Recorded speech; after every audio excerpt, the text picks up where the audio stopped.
Je suis la vie. Jean 14, 6. Cette déclaration signifie que Christ est le seul qui possède la vie en lui-même. Christ est la vérité, en raison de ce qu'il possède la vraie vie. Tout ce que nous devons devenir par l'œuvre de l'Esprit est possible par sa vie. La vie de Christ renferme tout ce qu'il est en lui-même, dans son essence même. Ce que nous savons, c'est que la finalité de toutes les activités de cette vie sera la glorieuse et sainte cité telle qu'elle fut montrée à Jean, l'apôtre. Cette vie est pure, sans mélange, limpide et transparente, comme la pierre de jaspe, sans compromis. C'est cette vie-là qui remplira la nouvelle création. Comme le cep porte les serments, de même, nous sommes issus de lui. Je suis le cep, Jean 15, 5. Le sarment ne fait aucun travail, il reçoit la sève nourricière par le cep, afin de porter du fruit. Cette parabole montre que Christ est celui qui pourvoit tous nos besoins, pourvu que nous le laissions librement agir.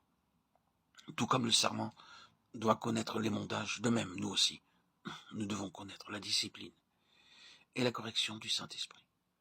Le sarment demeure attaché au cep, nous aussi en demeurant unis à Christ par la foi. Sa vie devient notre vie, comme la sève du cep devient celle du sarment. C'est uniquement sa vie qui produit le fruit, et il nous confère l'honneur de le porter.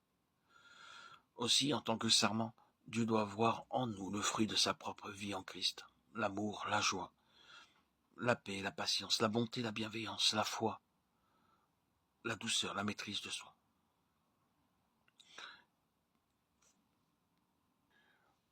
Le Seigneur nous a annoncé dans ses 8 déclarations qu'il est le pain de vie, le bon berger, la résurrection et la vie, le chemin,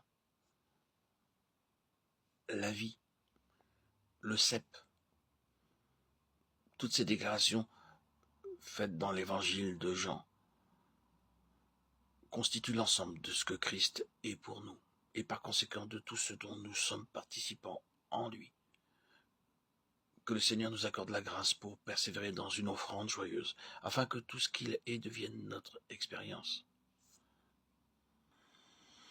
Le bon berger prend soin de son troupeau, il le nourrit et le conduit. Christ est notre pain de vie. Il désire non seulement nous apprendre à nous nourrir de lui, mais également à être conduits par lui. Christ est notre berger lorsque nous entrons en ligne et dans la voie de ces 3 principes fondamentaux: la soumission, l'obéissance et la dépendance à Christ. Et notre grand privilège est d'être conduit par lui. Le Seigneur est la tête et nous lui devons l'obéissance parce qu'il est notre vie.